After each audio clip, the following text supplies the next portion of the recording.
Olá, tudo bem com você? Se você se interessa por assuntos ligados à psicologia, neuropsicologia, terapia cognitivo-comportamental, saúde integrativa, este é o canal para você fazer parte. Seja muito bem-vindo, muito bem-vinda. Se você ainda não assinou, assine, inscreva-se e ative o sininho de notificações para você ficar sabendo rapidamente quando eu colocar um conteúdo novo aqui.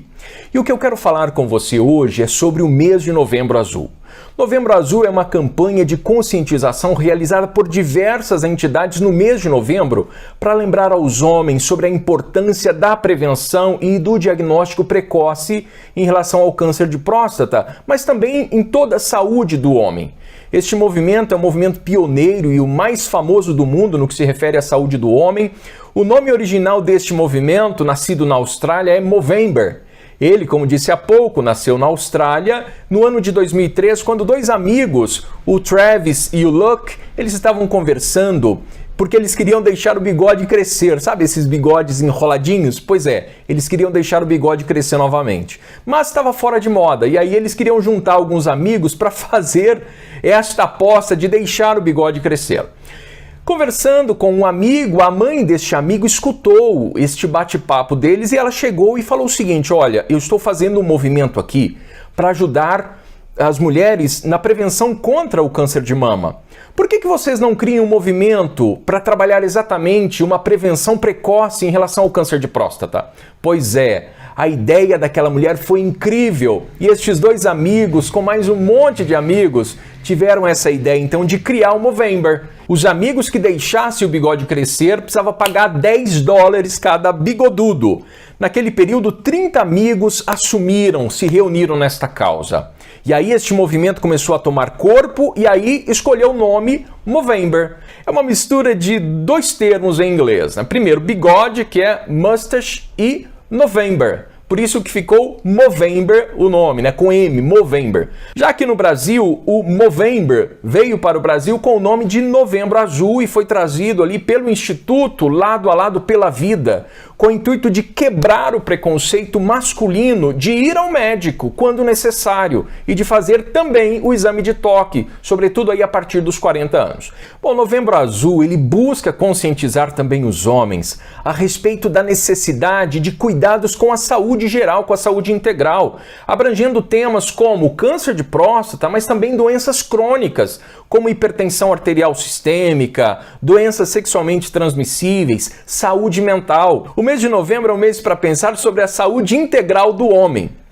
Quero saber se vocês conhecem câncer de próstata, se vocês sabem a respeito. Vou fazer um quiz bem rápido, tá bom? Fazendo algumas perguntas e eu gostaria que você fosse pensando aí nas respostas. Primeira pergunta: o câncer de próstata, ele afeta apenas homens mais velhos?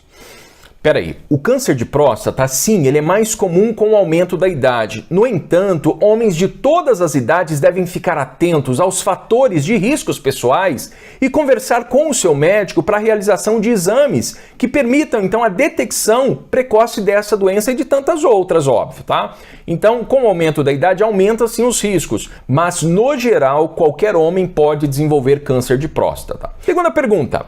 Imagine que alguém fala o seguinte: bom, não existe histórico de câncer de próstata na minha família, logo minhas chances de ter a doença são mínimas. Será que isso é verdade? Não. Apesar do histórico familiar de câncer de próstata dobrar as chances, sim, para desenvolver a doença, segundo o INCA, 1 a cada 6 homens no Brasil irão desenvolver o câncer de próstata. Então, tendo histórico familiar ou não, você corre o risco. Por isso que você precisa ficar atento. Terceira pergunta. Homens afrodescendentes são mais propensos para desenvolver câncer de próstata? Sim, os homens negros são até 60% mais propensos a terem câncer de próstata e os médicos não sabem o motivo. Entretanto, o histórico familiar, o histórico genético, ele desempenha um papel extremamente importante no risco do homem desenvolver esta doença. Imagine um homem que o pai teve câncer de próstata, ele tem 2 chances mais para desenvolver câncer de próstata. E o risco é ainda maior se o membro da família teve câncer de próstata com menos de 55 anos. Quarta pergunta. Não apresentar sintomas significa que eu não tenho câncer de próstata? Não, o câncer de próstata é um dos cânceres mais assintomáticos, ou seja, nem todos os homens manifestam sintomas da doença. Muitas vezes os sintomas podem ser confundidos ou atribuídos a outras doenças, por isso que é extremamente importante ficar ligado e conversar com o seu médico. Quinta pergunta, o exame PSA diagnostica câncer de próstata? Porque muitas vezes muitos homens falam o seguinte, não vou fazer o exame de toque, vou pedir para o médico este exame aí que tira o meu sangue para medir o PSA e pronto. Não, os exames de PSA, eles medem apenas os níveis do antígeno prostático, que é uma química específica que a próstata produz e não o câncer. O PSA ele é produzido pela próstata em resposta a uma série de alterações que possam estar ocorrendo nesta próstata, incluindo uma infecção, uma inflamação, como a prostatite, ou mesmo um aumento do tamanho da próstata, denominado hiperplasia benigna, né? Que é um aumento que não é maligno, que é benigno, mas sim pode causar muitas dores, mas também pode ser um câncer. Por isso que é importante o exame de PSA, mas também o exame de toque. Sexta pergunta, ter um PSA, né? Eu fiz o exame e o meu PSA está baixo, significa que eu não tenho câncer de próstata? O PSA, como nós falamos, é uma substância produzida pela glândula prostática e uma doença de próstata, uma inflamação ou mesmo um traumatismo pode fazer com que quantidades maiores de PSA entrem na corrente sanguínea do homem. Mas se a quantidade está baixa ou está alta, isso não quer dizer que tem ou não tem câncer. Sétima pergunta, o aumento do tamanho da glândula prostática é um sinal de câncer de próstata? Não, o aumento da próstata e o câncer de próstata são coisas bem diferentes. Os sinais, os sintomas do aumento do tamanho da glândula prostática, ele pode incluir alguns sintomas, como dificuldade para esvaziar completamente a bexiga, uma necessidade frequente de urinar durante a noite e também a própria incontinência urinária, porque existe um músculo, né, que é o esfíncter urinário, que ele pode ficar relaxado, ele pode perder o tônus devido ao aumento da glândula da próstata. Oitava pergunta. Esse câncer de próstata, ele é de lento crescimento, por isso que eu não preciso de me preocupar, porque ele está crescendo lento mesmo. Existem diferentes tipos de câncer de próstata, alguns crescem muito lentamente, outros são mais agressivos e crescem muito rápido. Por isso que é importante compreender a complexidade da doença que porventura você esteja e não tomar decisões de não tratar. O tratar é sempre muito importante, por isso você deve ir ao médico para exames. Se for descoberto de forma rápida, rapidamente você trata da doença e quanto mais no início, menos efeitos colaterais do tratamento. Nona pergunta, o câncer de próstata, ele é contagioso? Não, o câncer de próstata não é uma doença infecciosa ou contagiosa. Isso significa que não existe nenhuma chance de você transmitir o câncer de próstata para outra pessoa. Não existe esta chance. Décima e última pergunta. O meu pai teve câncer de próstata. Isso significa que eu também vou ter câncer de próstata? Não, mas veja só, se você é homem e teve um parente de primeiro grau, pai ou mesmo irmão com câncer de próstata, as suas chances de ter também câncer de próstata pode duplicar, como nós já falamos. Se houve 2 familiares de primeiro grau com câncer de próstata, esse risco aumenta até 5 vezes, isto é, aumenta muito mais. No entanto, nem todo mundo que tem parente, que tem histórico familiar com câncer de próstata, vai desenvolver câncer de próstata. Bom, vou contar uma coisa para vocês. Eu estava conversando com uma pessoa esses dias, no intervalo ali entre os atendimentos, era o paciente até de um outro psicólogo amigo, e aí ele estava dizendo o seguinte para mim, ele estava falando, olha, eu tenho próstata.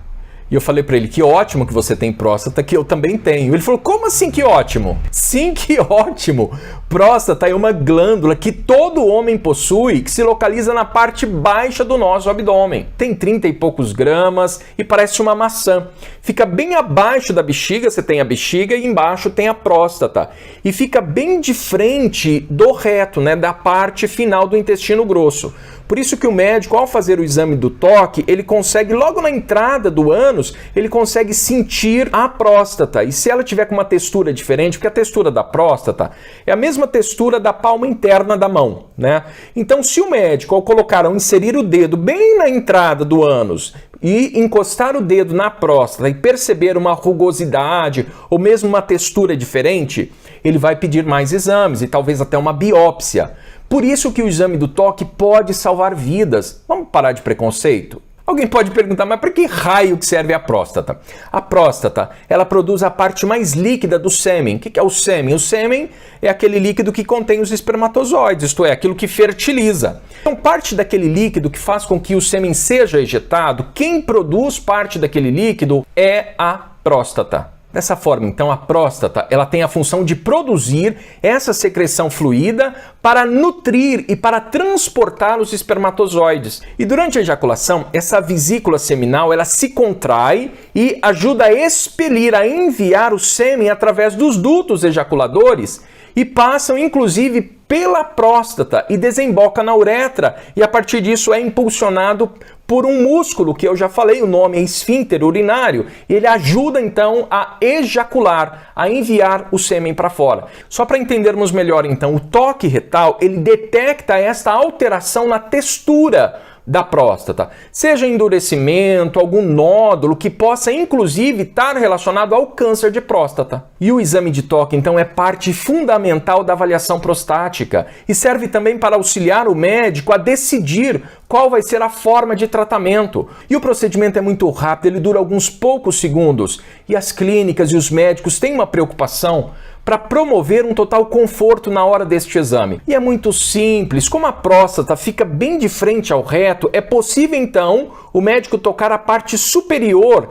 detectando então essas alterações, estes nódulos ou endurecimento ou algum tipo de irregularidade.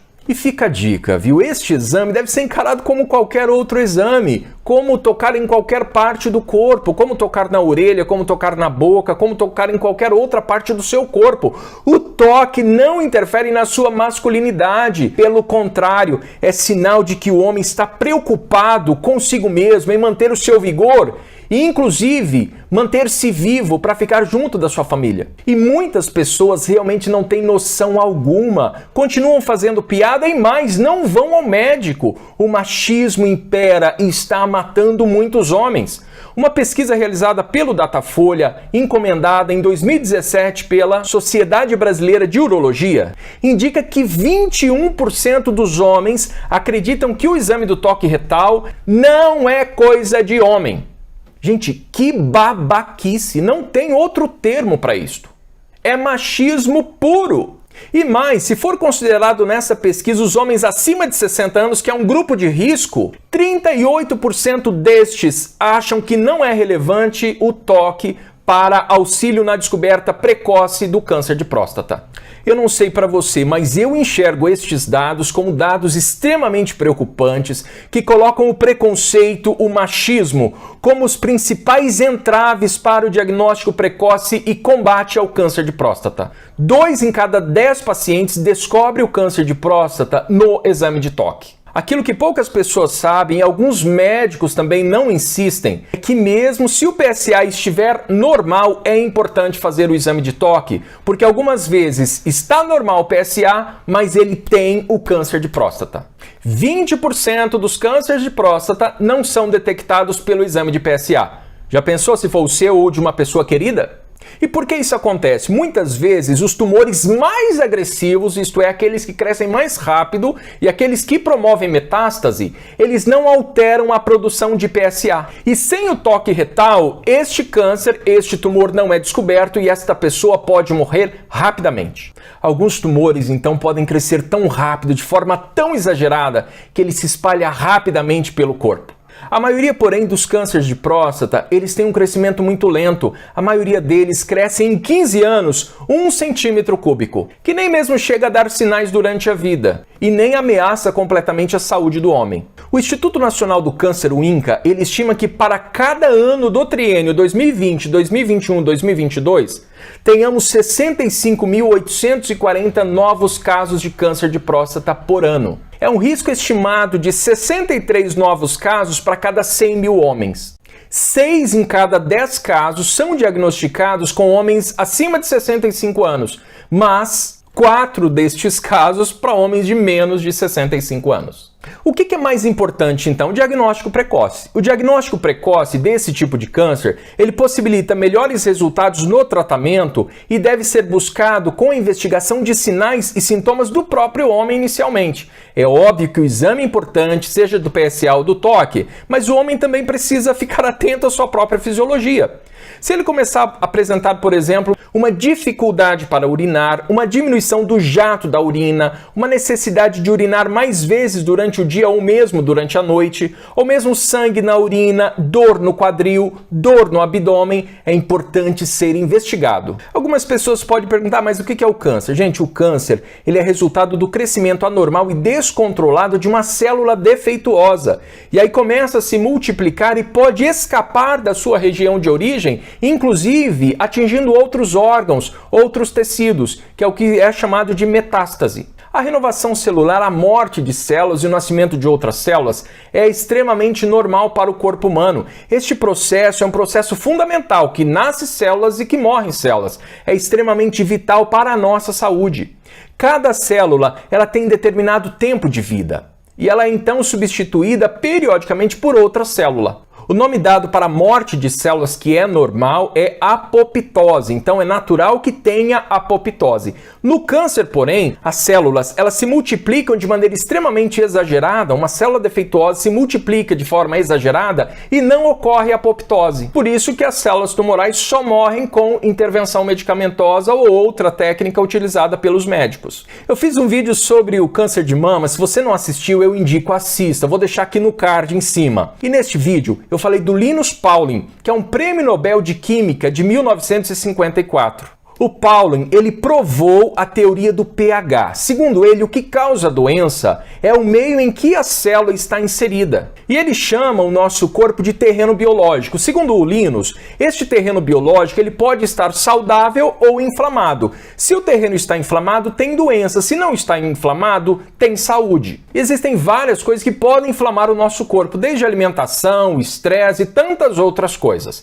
Para o Linus Pauling, se o nosso corpo está inflamado, o pH dele está mais ácido. Eu vou utilizar uma metáfora para ficar bem claro. Imagine um aquário. O aquário tem água, tem o vidro e tem peixes. Imagine que nós somos um aquário, nós somos 74% água. Se a nossa água, se a água do nosso corpo estiver com o pH alterado, as células estão num ambiente que não é propício. A mesma coisa o aquário. Se a água do aquário não estiver boa, o que acontece com os peixes? Eles morrem. Se no nosso corpo o pH da água não estiver equilibrado, as nossas células podem se alterar. E se alterando, pode sim desenvolver um tumor. O que é o pH? O pH é o potencial de hidrogênio. Se ele estiver desequilibrado, é igual à morte. Se ele estiver equilibrado, é igual à vida. E o que pode promover um pH desregulado gerando doenças? Primeira coisa, alimentação desregulada, com muita gordura e muito carboidrato. Segundo, insônia, estresse, má alimentação no geral, falta de atividade física. Tudo isso gera um ambiente que é um ambiente propício para o pH desregulado. Aí você pode estar perguntando, bom, mas é comum assim o câncer de próstata? Sim, o câncer de próstata é extremamente comum. Depois do câncer de pele, ele é o tumor maligno que mais acomete os homens, representando cerca de 10% de todos os cânceres malignos diagnosticados no mundo inteiro. Para ir concluindo este vídeo, eu quero falar um pouco mais sobre os fatores de riscos. Primeiro, ter uma próstata. Segundo, idade. Quanto mais idade, aumenta as chances de desenvolver câncer de próstata. Terceiro, histórico familiar. Quarto, obesidade. Quinto, dieta. E sexto, etnia. Como nós falamos, homens negros têm cerca de 60% mais chances para desenvolver câncer de próstata. E a pergunta mais importante é o que eu posso fazer para ter menos riscos de desenvolver um câncer de próstata? Sobretudo se eu estou neste grupo de risco. Primeira dica, ter uma alimentação saudável. Descasque mais e desembrulhe menos. Segunda dica, manter o peso adequado do corpo. Terceira dica, praticar atividade física. Quarta dica, não fumar. Quinta dica, evitar consumo de bebida alcoólica em exagero. E o que mais podemos fazer?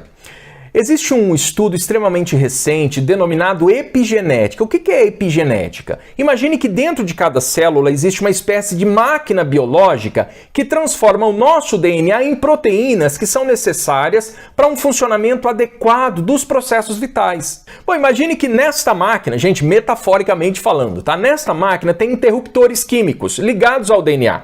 Estes interruptores, eles ativam ou desativam os genes, informando então a máquina quanto e quais proteínas devem ser produzidas. E é por conta destes interruptores chamados marcas epigenéticas que as células dos rins, por exemplo, elas podem agir de uma forma diferente do que as células nervosas ou as células da pele, mesmo tendo o mesmo DNA. Nós temos uma máquina que ela vai gerindo, vai gestando as necessidades corporais. E o que foi descoberto? Que a qualidade de vida, uma boa alimentação, sono de qualidade pode sim promover um melhor funcionamento desta máquina. E por quê? Estas marcas epigenéticas, elas sofrem mudanças a partir dos estímulos externos. Logo, modificando os estímulos externos para estímulos mais saudáveis, a máquina vai funcionar muito melhor. Por isso, mude os teus comportamentos e a sua fisiologia vai responder de forma mais adequada. Quer diminuir os riscos de desenvolver câncer e qualquer outra doença? Pratique atividade física, cuide do seu sono, alimente-se de forma mais saudável, mantenha o peso corporal adequado, evite consumo de bebidas alcoólicas, evite tabaco, evite cigarro e gerencie melhor os teus estressores, porque o estressor também altera o pH e pode fazer com que as células, estando num pH desequilibrado, também se multipliquem de forma desordenada e células que estão desajustadas. Logo, podendo sim gerar um tumor. Gratidão imensa para você que chegou até aqui. E do fundo do meu coração eu quero fazer um pedido. Vamos disseminar este conteúdo. Vamos fazer com que todas essas informações cheguem para pessoas que realmente precisam. Se você ainda não se inscreveu, inscreva-se neste canal, ative o sininho de notificações, compartilhe este vídeo nos grupos de WhatsApp da família, da empresa, para que essas informações sejam disseminadas, deixar o machismo de lado e pensar na saúde. Gratidão imensa porque você ficou comigo até aqui e até uma próxima oportunidade.